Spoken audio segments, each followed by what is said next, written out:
every corridor of the colony ship Perseverance. Red lights flashed in desperate patterns as 40,000 souls realized they were about to die in the cold darkness of space. Captain Rodriguez stood on the bridge, her hands gripping the command chair so hard her knuckles turned white. The main engine was dead. The backup systems had failed 30 minutes ago. Now the life support was failing too. She could already feel the air getting thinner, colder. In 6 hours, maybe less, everyone on this ship would suffocate. Send the distress signal again, she ordered, though she knew it was pointless. They were in the outer reaches, a dead zone between the spiral arms of the galaxy. No one came out here. That was why they had chosen this route. It was faster, cutting weeks off their journey to the new colony world. Now that decision was going to kill them all. Her communication officer, a young man named Peters, looked up with tears in his eyes. "Captain, we're too far out. Even if someone hears us, they can't reach us in time." Rodriguez looked at the screen showing the ship's interior. Families huddled together in their quarters. Parents held their children. Some people prayed, others just waited.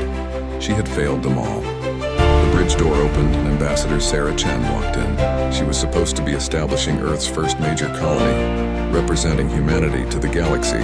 Instead, she was going to die with everyone else. But her face showed no fear. She stood beside the captain and watched the screens in silence. "I'm sorry," Rodriguez whispered. "I thought this route was safe." Chen placed a hand on her shoulder. "You made the best choice with the information you had. No one blames you." Peter suddenly jumped from his chair. "Captain, I'm getting a response to our distress call." Everyone on the bridge turned to stare at him. Rodriguez felt her heart hammer in her chest. From who? How far away? They identify themselves as Kelrath traders, and Peters checked his instruments again, not believing what he was seeing. "They're only 4 hours away. They heard our first signal and have been burning toward us at maximum speed." 4 hours, Rodriguez breathed. "We have 6 hours of air left.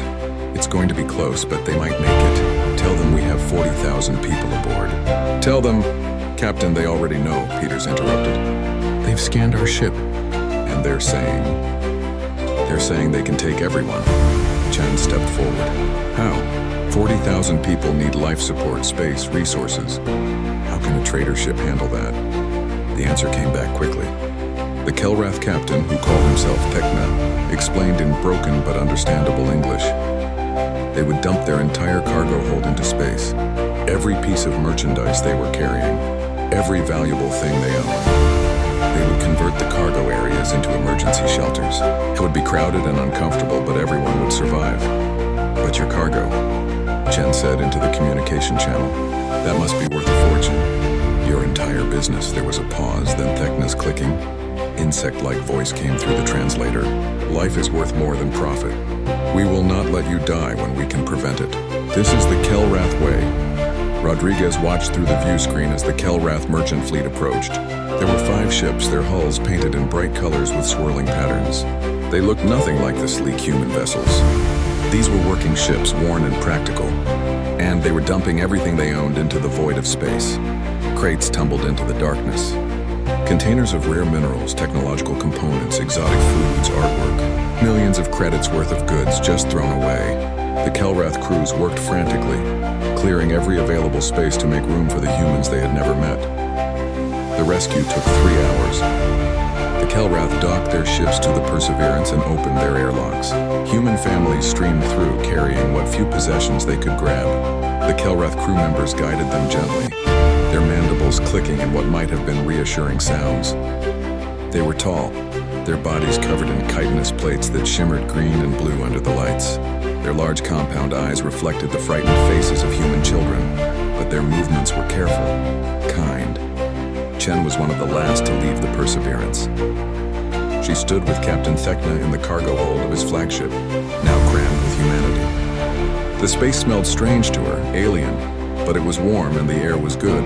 Around her, families were reunited. People were crying with relief. Children were actually laughing. "Captain Tekna," she said formally, "on behalf of humanity and the United Earth government, I thank you. You have saved 40,000 lives today. We owe you a debt that can never be fully repaid." Tekna waved his upper appendages in a gesture the translator interpreted as dismissal. "We seek no debt. We seek no payment. What we did is simply what must be done. When someone is drowning, you pull them from the water. You do not ask for payment afterward. Perhaps that is your way, Chen said quietly. But it is not ours. Let me be very clear about something, Captain. Humanity never forgets a kindness shown to us in our darkest hour. What you did today will be remembered. I promise you that. The Kelrath captain tilted his head in what might have been confusion. His translator was having trouble with the nuances of her tone. We ask nothing. We want nothing. We are simply glad we heard your call. Chen smiled, but there was something fierce in her expression. You don't understand, Captain. We never forget.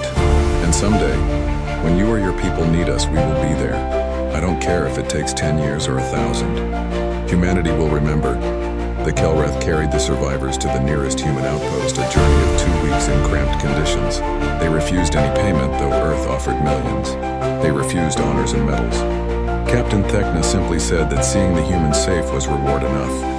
Then the merchant fleet turned around and headed back into space to rebuild their business from nothing. On Earth, the story of the Perseverance spread quickly. The 40,000 survivors told everyone about the Kelrath who had sacrificed everything to save them. Ambassador Chen went before the Earth Assembly and had them pass a formal resolution. It was called Protocol Perseverance, and it was simple. If the Kelrath ever called for help, Earth would answer. No debate, no discussion, no hesitation. Years passed. The survivors of the Perseverance lived their lives. They had children and grandchildren. They built the colony they had dreamed of, naming it New Hope. They never forgot the Kelrath, though they never saw them again. Humanity grew and spread across the stars.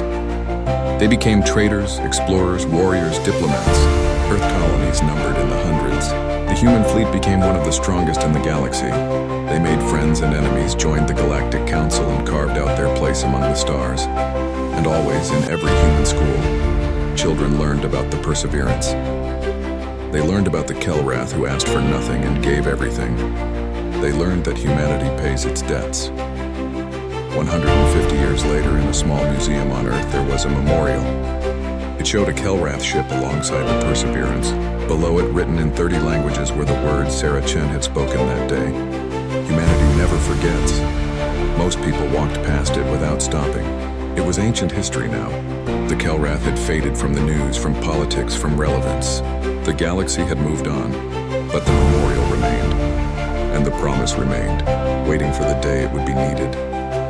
High Chancellor Thekna sat in his chamber on Kelrath Prime, staring at the holographic display floating before him. He was old now, his chitin dull and cracked with age. He had lived for nearly 2 centuries, which was ancient even for his kind. He remembered things most Kelrath had forgotten. He remembered when their people had been prosperous. He remembered the days when Kelrath merchant fleets filled the trade routes. Most importantly, he remembered the humans. The display showed the current state of the Kelrath sovereignty. 3 star systems, 8 inhabited worlds, 200 million souls down from billions in his youth. Their military consisted of 40 outdated ships that could barely maintain orbit, let alone fight. Their economy was failing. Their young ones were emigrating to other species' worlds, seeking better lives. And now, the Vrin were coming. His aide, a young female named Shetra, entered the chamber. She moved with the quick nervousness of someone bearing bad news.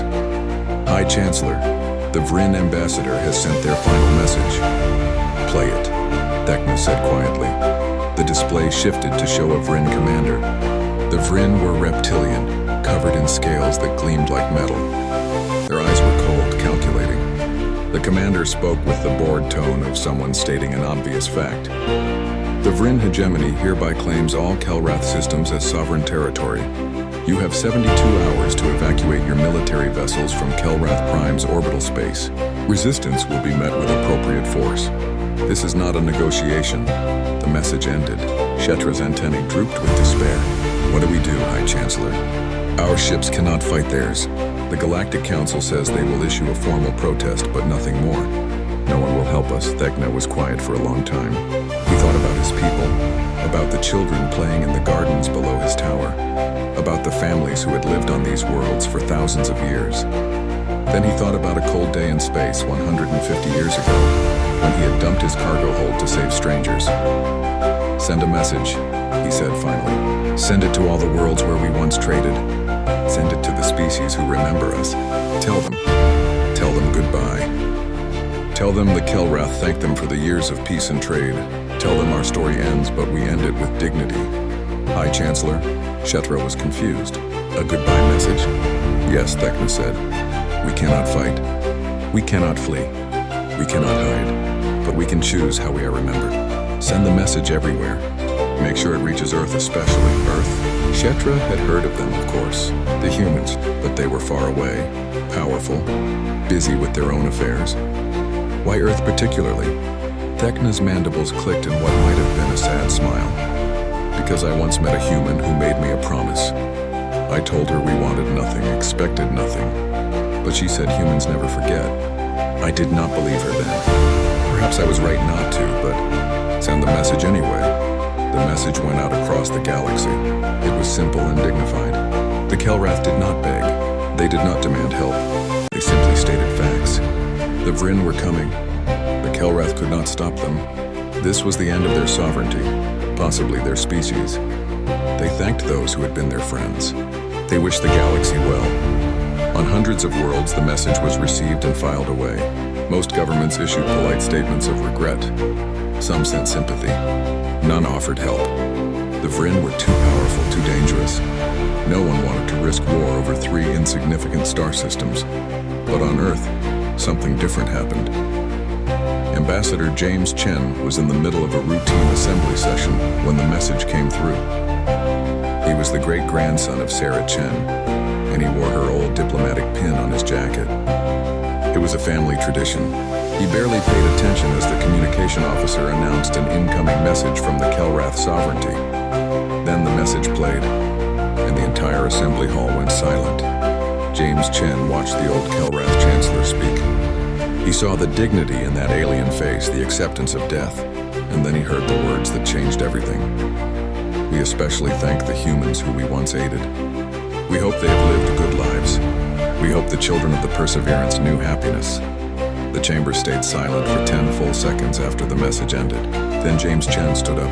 His hands were shaking, but his voice was steady and loud. Motion to invoke Protocol Perseverance. Every human in the assembly knew what that meant. It was the emergency protocol established 150 years ago. It had never been used. Some had argued it should be removed from the books as outdated, but it remained waiting. The vote was called immediately. There was no debate. There was no discussion. Every single representative voted yes. The motion passed unanimously in less than 2 minutes. The Speaker of the Assembly struck the ceremonial bell 3 times. Its deep sound echoed through the hall. Then she spoke the formal words that activated the protocol. Let it be known that humanity has voted to honor its debt. The full resources of Earth and all her colonies are hereby committed to the defense of the Kelrath sovereignty. This is not negotiable. This is not reversible. This is our word, and our word is our bond. James Chen immediately opened a channel to Fleet Command. This is Ambassador Chen. Protocol Perseverance is active. I need the 3rd and 7th Fleets mobilized within 48 hours. The Admiral on the other end was silent for a moment. Ambassador, that's 400 warships. That's nearly half our active fleet. Do you understand what you're asking? I understand perfectly, James said.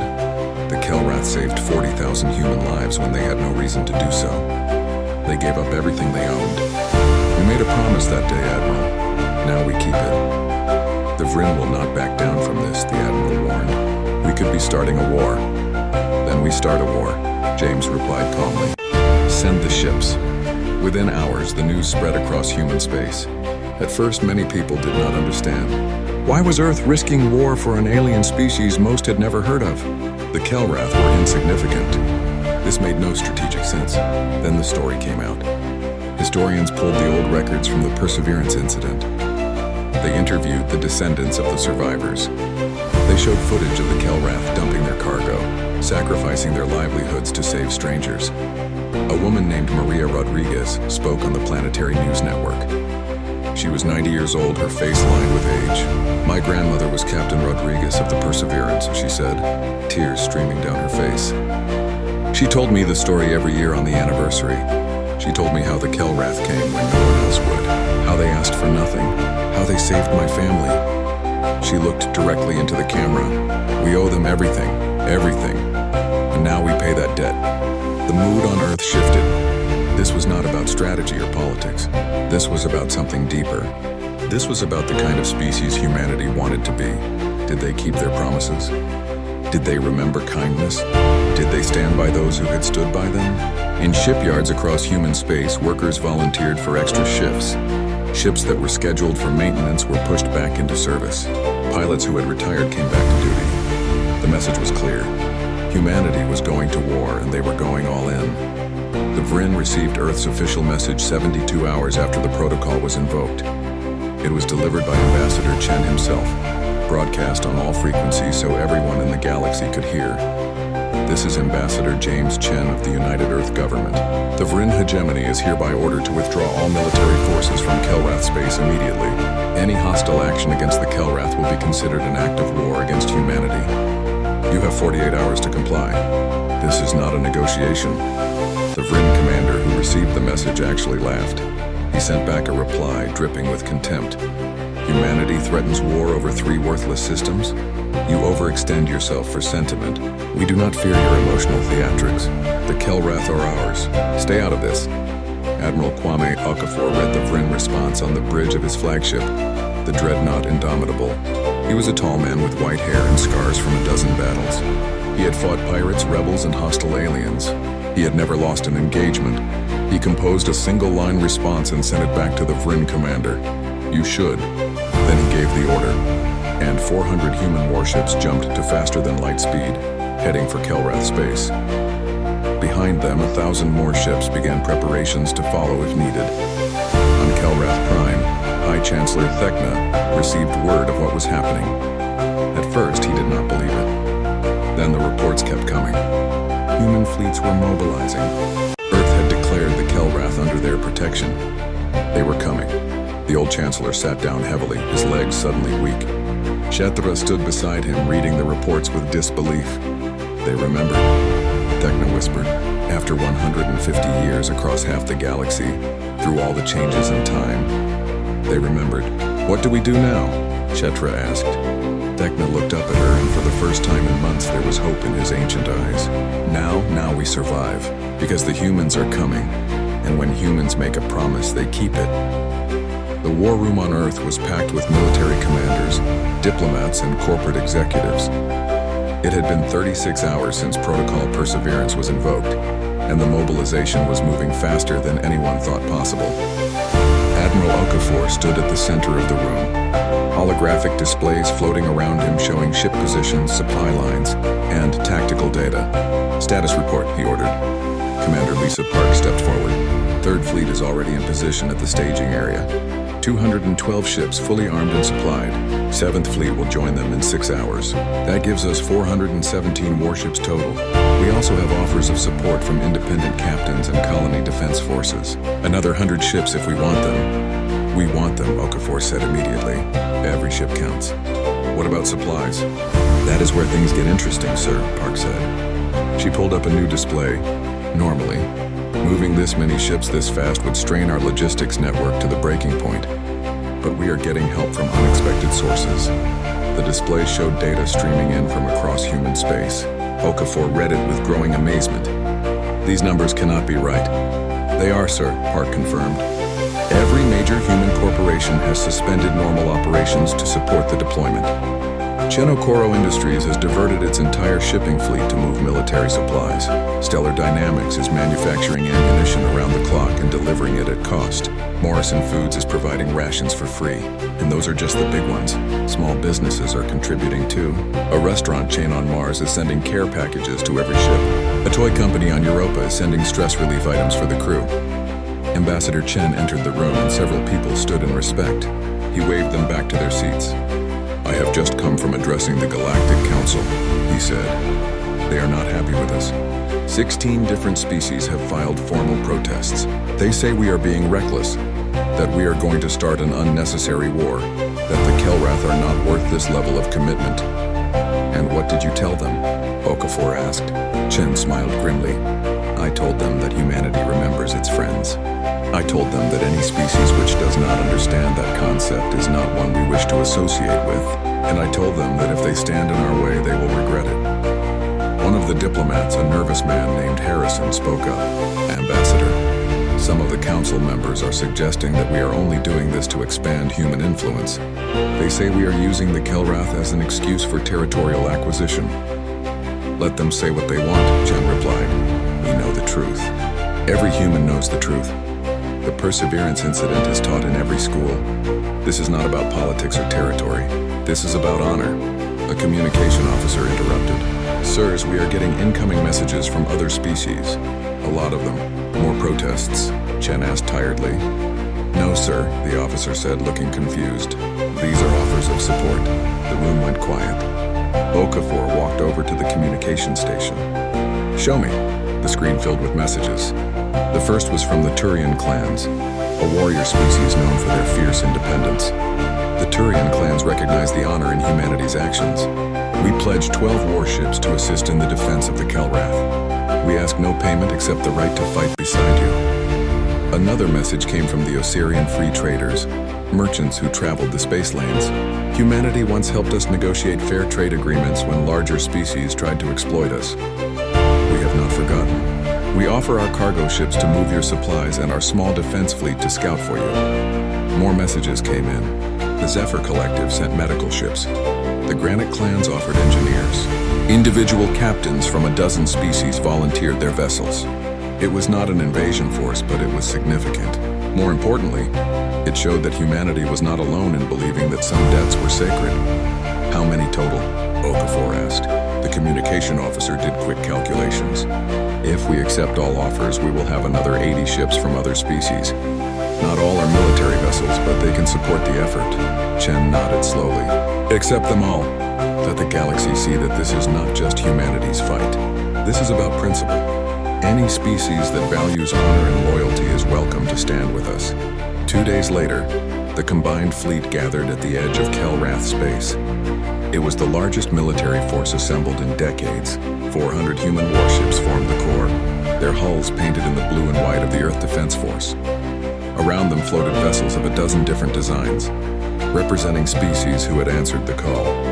On the bridge of the Indomitable, Admiral Okafor looked at the tactical display. The Vryn fleet was already in position around Kelrath Prime, 300 ships well-armed and confident. They had not moved despite the ultimatum. They were calling humanity's bluff. Open a channel to all ships, Okafor ordered. All frequencies, including civilian. I want everyone to hear this. The communication officer nodded. Channel open, sir. Okafor took a breath, then spoke. This is Admiral Kwame Okafor of the Earth Defense Force. 150 years ago, a human colony ship was dying in the darkness. No one was supposed to be nearby. No one was supposed to hear their distress call. But someone did. The Kelrath heard, and they came. They gave up everything they owned to save people they had never met. They asked for nothing in return. He paused, letting his words sink in. Today, the Kelrath are the ones in danger. Today, they are the ones facing darkness. And today, we answer their call, just as they answered ours. Let it be known across all the stars that humanity pays its debts. Let it be known that we will move entire fleets, commit our resources, and yes, fight a war if necessary to protect those who showed us mercy in our darkest hour. He looked at the tactical display showing the Vryn fleet. The Vryn hegemony has 48 hours to withdraw from Kelrath space. If they do not, we will remove them by force. This is not a threat. This is a promise. And humanity always keeps its promises. The message ended. For a moment, there was silence across the fleet. Then from one of the Turian ships, a war horn sounded. It was a deep, resonating blast that spoke of ancient battles and warrior honor. The other Turian ships joined in, creating a symphony of challenge. The Osirian ships flashed their running lights in patterns that meant determination in their culture. The Zephyr medical vessels broadcast a harmonic tone that represented hope and healing. Every alien ship added their own gesture of solidarity, and the human ships, they simply waited, their weapons powered up, their crews ready. They did not need grand gestures. They had made their statement. On Kelrath Prime, the message was broadcast on every screen, every speaker, every communication device. Kelrath citizens stopped what they were doing and listened. In homes and offices, in streets and parks, they heard the human admiral's words. High Chancellor Thekna listened from his chamber, Shetra standing beside him. When the message ended, he found he could not speak. His mandibles trembled and his eyes, those ancient compound eyes that had seen so much, reflected the light like jewels. They came, he finally managed to say. I hoped, but I did not truly believe. And they came. Shatra was crying, fluid leaking from her eyes in the Kelrath way of showing overwhelming emotion. What did we do to deserve this? We only did what was right. We did not ask for repayment. That is exactly why they came, Thecna said quietly. Because we asked for nothing. Because we gave everything when it mattered. They understand something that the rest of the galaxy seems to have forgotten. True kindness given freely in dark times creates bonds that cannot be broken. The Vryn response came 6 hours later. Their commander appeared on all channels, his scaled face showing contempt. Humanity overestimates its power. You have 400 ships. We have 300 here, and thousands more throughout our empire. You cannot win this fight. We will not withdraw. If you attack, you will start a war that will cost millions of lives. All of this for 3 insignificant worlds and a dying species. Your sentiment makes you weak. The message played across the fleet. Some commanders looked worried. The Vryn were right about the numbers. If this escalated to full war, the casualties would be enormous. Perhaps they had overcommitted. Perhaps this was a mistake, but Admiral Okafor just smiled. He composed a simple reply, just 3 words, and sent it directly to the Vryn commander. Test us then. On Earth, the public reaction to the Vryn response was not fear. It was anger. Protests erupted, but not against the military action. People were protesting that the government was not doing enough. Recruitment centers were flooded with volunteers. The mood was clear. Humanity was ready to fight. A video went viral across human space. It showed Maria Rodriguez, the elderly woman who was descended from the Perseverance's captain. She stood in front of the memorial that honored the Kelrath rescue. She spoke directly to the camera, her voice shaking but firm. My grandmother spent the rest of her life telling people about the Kelrath. She told everyone who would listen that they were the finest beings she ever met. Not because they were powerful, not because they were rich, but because when faced with a choice between profit and life, they chose life without hesitation. She made me promise to remember. And I have. We all have. The human fleet dropped out of faster-than-light travel at the edge of the Kelrath Prime system. 400 human warships appeared in perfect formation, their weapon systems already hot, their shields at full power. Around them, the ships of their allies took up supporting positions. The Turian warships moved to the flanks, ready to harry and strike. The Osirian scouts spread out, their sensors probing for weaknesses in the Vryn formation. Admiral Okafor stood on the bridge of the Indomitable, watching the tactical display. The Vryn fleet was exactly where intelligence said it would be, in orbit around Kelrath Prime. 300 warships arranged in a standard defensive formation. They had not moved. They had not retreated. They were waiting. They are confident, Commander Park observed from her station. They think we will back down. Then they do not know humans very well, Okafor replied. He opened a channel to the Vryn flagship. This is Admiral Okafor. You were given 48 hours to withdraw. That time has expired. Leave now or we will make you leave. The Vryn commander appeared on screen. His name was Kasix, and he had conquered 12 star systems for the hegemony. His scales were dark red, almost black, and his eyes showed no emotion. Admiral, this is foolish. You are outnumbered when you consider our reinforcements. You are far from home. Your supply lines are vulnerable. Retreat now and we will overlook this insult. Stay, and many will die for nothing. The Kelrath are not nothing, Okafor said coldly. Final warning, Commander Kasix. Withdraw your forces. Kasix's tongue flicked out in what might have been a laugh. No, this system belongs to the Vryn now. If you want it, come and take it. The channel closed. Okafor took a deep breath and looked around his bridge. Every officer was at their station, ready. They knew what was about to happen. Some of them might die in the next few hours, but none of them looked afraid.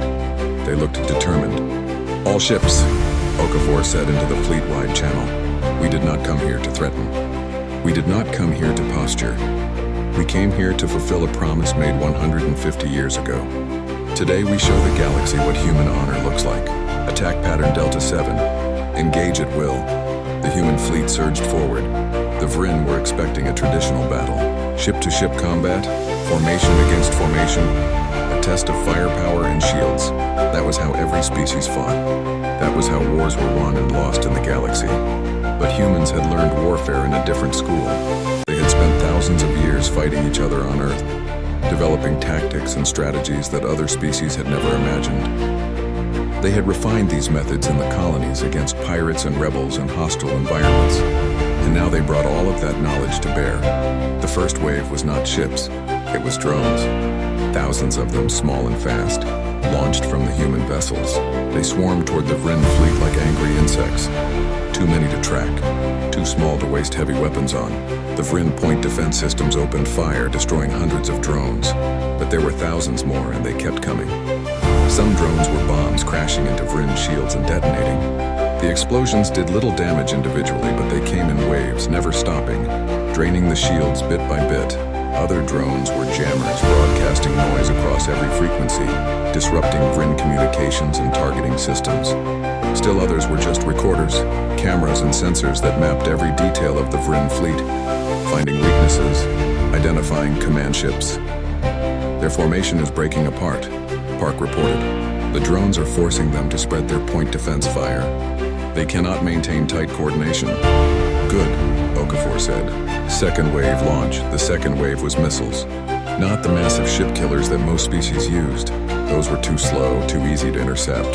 Human missiles were fast and smart, using the drone data to find gaps in the Vryn defense. They came from unexpected angles, using the wreckage of destroyed drones as cover. When the Vryn shields were weakest, that was when the missiles struck. A Vryn cruiser took 3 missiles to its port side. Its shields flared and failed. The ship spun out of formation, trailing atmosphere from a dozen breaches. It was not destroyed, but it was out of the fight. They are adapting, Park warned, adjusting their point defense patterns. Then we adapt faster, Okafor replied. All ships weapons free. Engage your designated targets. Now the human warships themselves entered the battle. But they did not come in straight lines, did not advance in parade formation. They came in clusters, supporting each other, covering each other's weaknesses. When a Vryn ship focused on one human vessel, 2 others would hit it from different angles. When the Vryn tried to return fire, the human ships scattered, making themselves difficult targets, then reformed to strike again. The Turian ships swept around the flanks, their plasma cannons tearing into Vryn engines and weapon systems.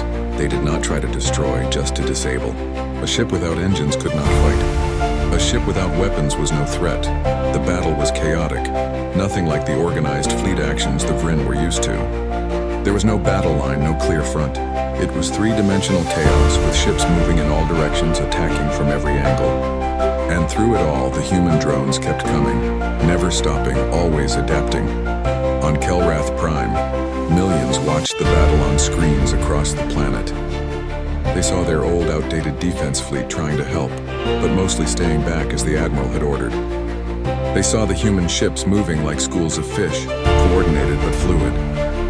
They saw Vryn vessels taking damage, falling back, trying desperately to regroup. High Chancellor Thekna watched from his chamber, Shetra translating the tactical displays for him. He was old and his eyes were not what they once were, but even he could see that something unprecedented was happening. The humans fight like no one else, Shetra breathed. Look how they move, like water flowing around rocks, like wind through trees. I have never seen anything like it, because most species fight to prove strength. Thekna said quietly.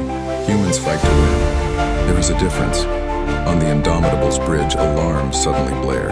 Admiral, multiple FTL signatures incoming, Park shouted. Vryn reinforcements. Okafor watched as 70 more Vryn warships dropped out of FTL behind their position. The tactical display turned red with warnings. They were now outnumbered. If the fresh Vryn forces joined the battle, the odds would shift dramatically. But Okafor was smiling. Right on time, he said. He opened a channel. Captain Williams, you are clear to engage. From behind the newly arrived Vryn ships, another group appeared on sensors.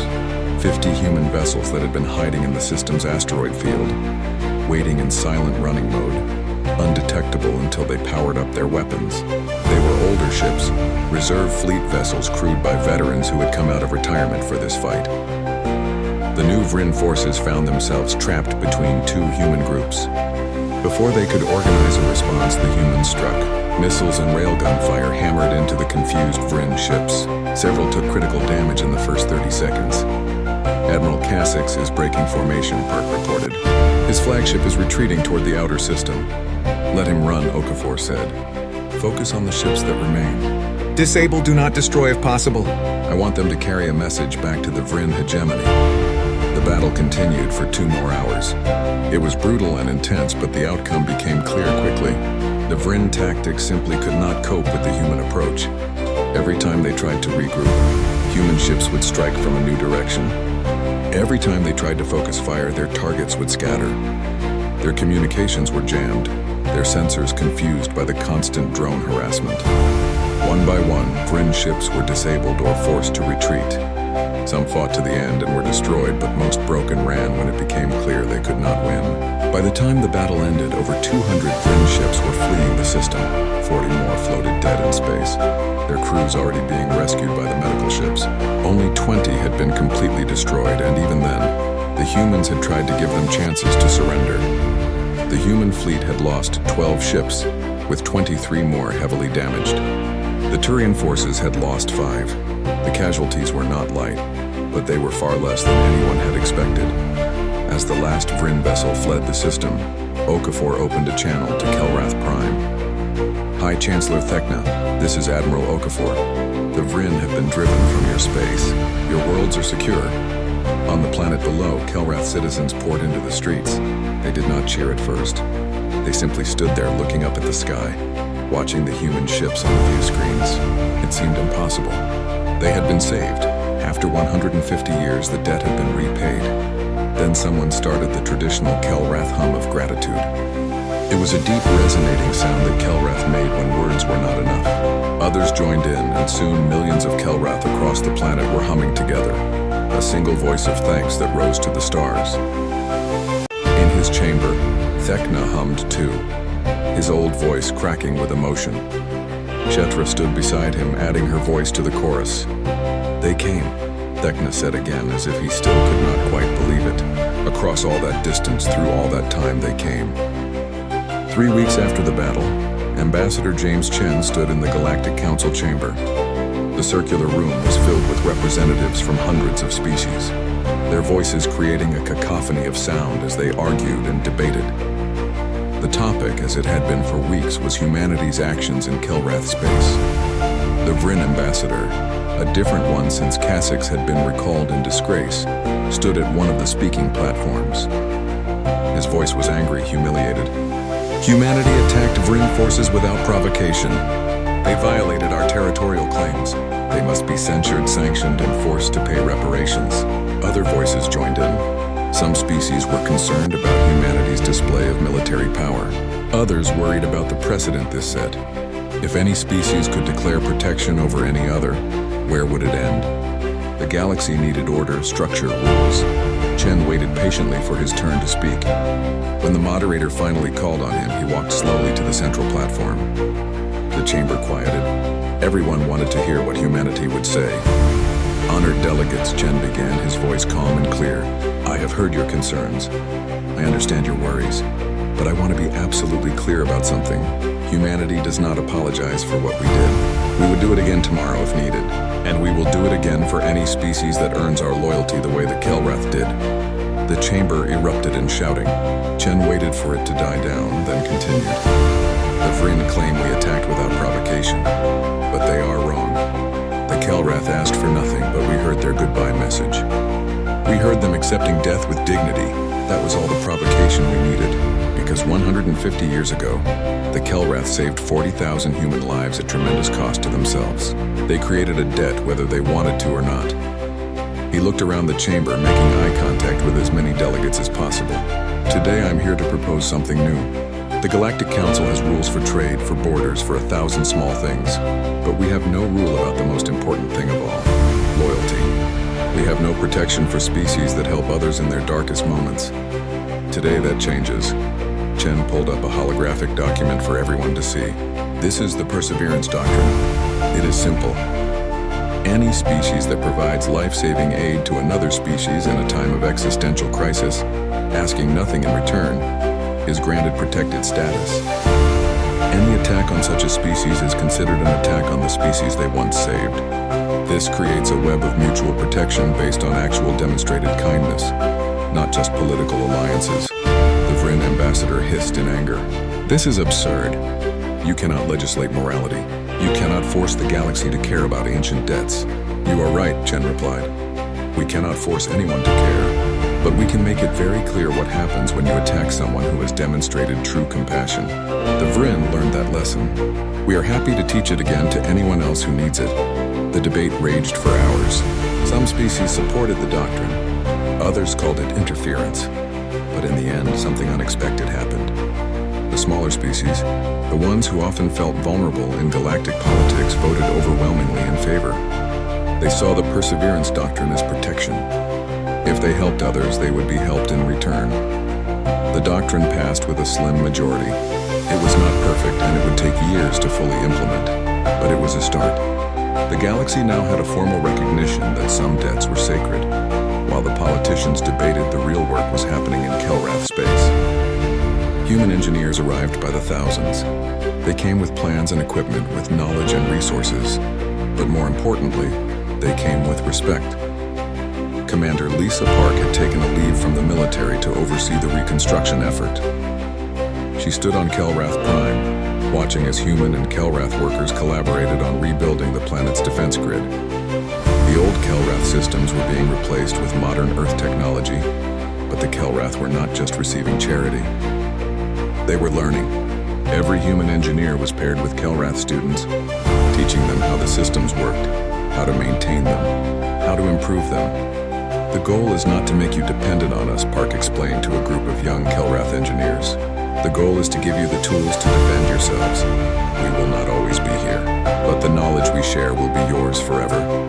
One of the young Kelrath, a male named Kretnor, raised his claw hesitantly. Why do you do this? You have already saved us. You owe us nothing more. Why continue to help? Park smiled. Because that is what the Kelrath taught us 150 years ago. You did not just save those people on the Perseverance. You did not just give them air and food. You showed them that in the darkness of space, kindness still exists. You showed them that some beings will sacrifice everything for strangers. That lesson changed humanity. It made us better. Now we pass that lesson forward. The cultural exchange went both ways. Human children learned Kelrath history in schools. Kelrath art became popular on Earth. Mixed crews began serving on ships together. It was not always smooth. There were misunderstandings, cultural clashes, moments of friction, but both species worked through them because both species understood that this relationship was built on something real. High Chancellor Thekna, now too old to handle daily governance, spent his final years as an ambassador of cultural exchange. He traveled to Earth, the first Kelrath leader to do so. When he arrived, he was greeted by a crowd of over 1 million humans. They lined the streets holding signs thanking the Kelrath, singing songs of gratitude. Many were descendants of the Perseverance survivors. Maria Rodriguez, now 95 years old and in a wheelchair, was brought to meet him. She looked up at the old Kelrath Chancellor, this being who had saved her family, and tears rolled down her weathered face. Thank you, she said simply. Thank you for my life. Thank you for my children and grandchildren. Thank you for proving that goodness exists in this universe.